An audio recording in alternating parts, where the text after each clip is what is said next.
Hello, welcome to part 2 of my Pashley restoration modification video. Now then, I mentioned I'm going to upgrade 1 or 2 of the parts. I'll show you 1 or 2 of the things. The Pashley is very heavy, so I've got a nice lightweight crank here. So there we go, very light aluminium. It's actually fewer teeth as the original ones are 46. This is a 42 or 44. I'll have to count them again, it doesn't have it stamped, but that will give me slightly lower gearing, but that's of benefit, as I'll explain later. This orange reflector will of course come off because it doesn't really suit the bike.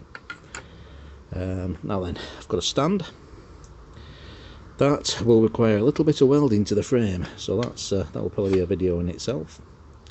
The brakes I'll get to. Now then, I've got a front hub, which is not a Sturmey Archer, a Shimano roller brake hub.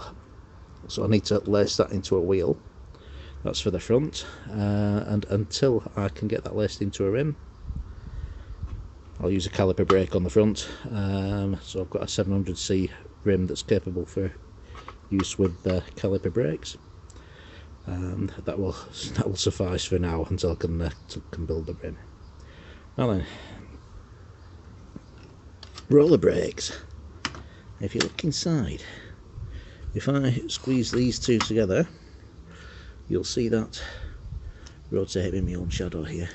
If you can see that rotate, that is actually activating the brake, basically all the way around, pushing a band against an inner drum. Heat sink as well, just in case it gets a bit hot, because I dare say it would on a long downhill stretch.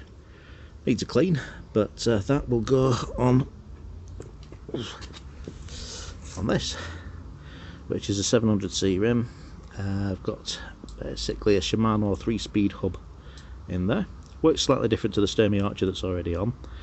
The first and third gears are both lower and higher respectively, so the highest gear may need a bit of lowering.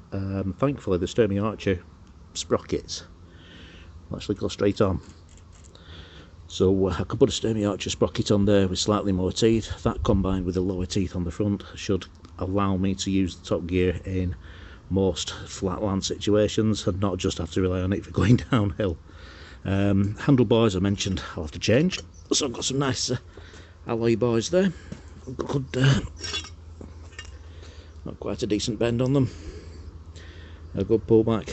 The stem's actually made by Raleigh, and it's going to need a little bit of cleaning up, but dare say I can get a polishing wheel on a drill and get that nice and clean. These are the tyres I'm planning to fit. Got these second hand for a good price. Schwalbe Big Ben. Now, I know they sound like something from a dodgy Dutch film, but here we go. Quite a thick tyre, decent tread. The only worry I've got is whether that will fit through the frame tubes in both the fork and the chainstays of the bike, but I'll cross that bridge when we come to it. I'll find out soon enough, as soon as I get the other wheels on. I'll also be fitting this scabby old alloy seat post, because it's going to be a lot lighter than the steel chrome one. It's a bit scraped up, but it's such a tall frame, it'll only be coming up to about here anyway.